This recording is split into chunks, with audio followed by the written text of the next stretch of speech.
శ్రీకాకుళం జిల్లాలో ఓ టీడీపీ నేత ఇసుకాసురుడి అవతారం ఎత్తాడు. వంశధార నదిలోని దొంపాక వద్ద ఇసుక ర్యాంపు నిర్వహిస్తున్న మహిళలను భయపెట్టో బెదిరించో ఇసుకను అక్రమంగా తరలించేస్తున్నాడు. అంతేకాదు ఎవరికి అనుమానం రాకుండా ఇళ్ల ముందు కుప్పలు వేసి అడిగిన వాళ్లకు నిర్మాణాల కోసం తెచ్చామంటూ బుకాయిస్తున్నాడు. శ్రీకాకుళం జిల్లా జలమూరు మండలం తిమడాంలోని పచ్చనేత ఇసుక దందాపై మరిన్ని వివరాలు మా కరెస్పాండెంట్ యుగంధర్ అందిస్తారు. సంఘాల ఇసుక వ్యాపారం ముసుగులో తెలుగుదేశం నేతలు అక్రమ ఇసుక నిల్వలకు పాల్పడుతున్నారు. రానున్నది వర్షాకాలం కావడంతో నదుల్లో నీరు పొంగి ప్రవహిస్తే ఇసుకకు భలే గిరాకీ వస్తుందనే నేపథ్యంలో ముందస్తుగానే గ్రామాల్లో ఇసుక కుప్పలు నిల్వ చేయడం ప్రారంభించారు.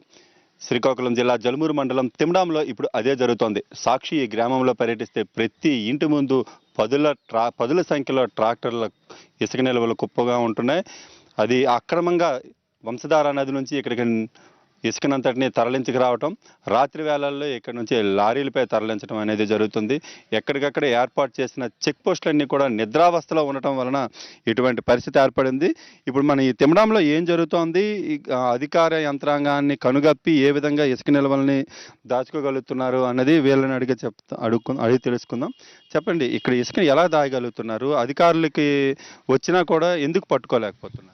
ఇక్కడ ఇసుక ఏంటంటే ఒకే దగ్గర డంపింగ్ లాగా ఒక 100 లోడ్లు వేయడం లేదు. అక్కడక్కడ 4 లోడ్లు 3 లోడ్లు 2 లోడ్లు వేయడం వల్ల ఏంటంటే ఈ అధికారులు వచ్చి కూడా ఏంటంటే ఎవరో వినియోగదారులు వేసుకున్నట్టుగా అక్కడ కనబడుతుంది. కాబట్టి వాళ్ళు రాజకీయ బలం వల్ల వాళ్ళు చూసి చూడనట్టుగా వెళ్ళిపోతున్నారు.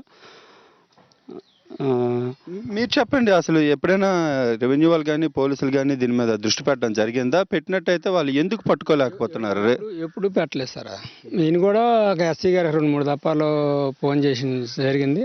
ఆయన సెలవులో ఉన్నానయ్యా, నేను ఎక్కడో ట్రైనింగ్కి వెళ్ళాడు, మళ్ళీ నేను రాలేకపోతాను, ఎవరికో తోలుతానని ఆయన తోలడం అయితే జరుగుతుంది. కానీ ఆ ట్రాక్టర్లకి నెంబర్ కూడా లేదు. నెంబర్ లేకుండా ఇసుక తరలించేస్తాడు.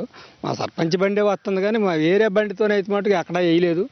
ఎవరు కూడాను వేసినా వాళ్ళు 2000 3000 కట్టాలి. ఆయన అయితే ఎంత అయితే అంత ఆ డ్వాక్రా మహిళలకి మిడ్బరి చేసి కూడా వెళ్ళిపోతున్నారు. బాబు అక్కడ ఇసుక క్వారీలోనూ కూడా ఉంటాడు.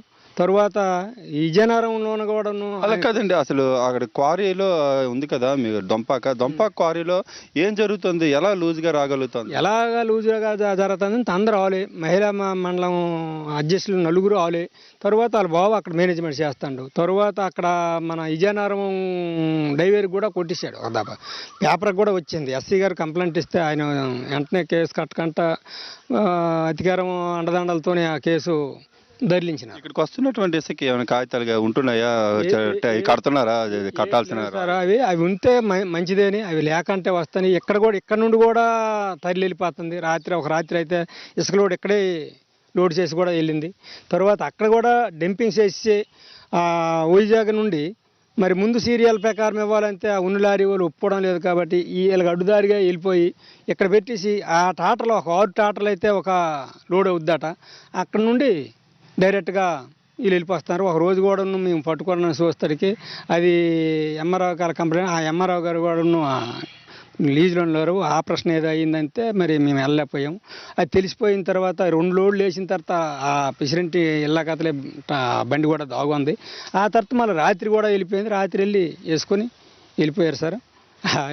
ఇక్కడ ఉన్నటువంటి పరిస్థితి మొత్తం మీద ఒక తెలుగుదేశం పార్టీ నాయకుడే గ్రామం మొత్తం కూడా ఒక ఇసుక మాఫియా లాగా ఆయన ఒక్క కొనసానల్లోనే అక్రమంగా తీసుకొస్తున్నటువంటి ట్రాక్టర్ మీద తీసుకొస్తున్నటువంటి ఇసుకని గ్రామంలోని గుట్టుచప్పుడు కాకుండా సొంత అవసరాలకు తీసుకొచ్చిన రూపంలో తీసుకొచ్చి దాయటం, రాత్రి వేళ లారీలపైన తరలించడం జరుగుతుంది. ఈ భాగవతం అధికారులందరికీ తెలిసినప్పటికీ కూడా నోరు మీద పడినటువంటి పరిస్థితి ఉండడంతో గత కొన్నాళ్ళుగా ఇదే తంతు జరుగుతోంది. ప్రభుత్వానికి రావాల్సినటువంటి కోట్లాది రూపాయల ఆదాయం కూడా నష్టపోవాల్సి వస్తుంది. వీడియో జస్ట్ రాజుతో యుగంధర్, సాక్షి టీవీ.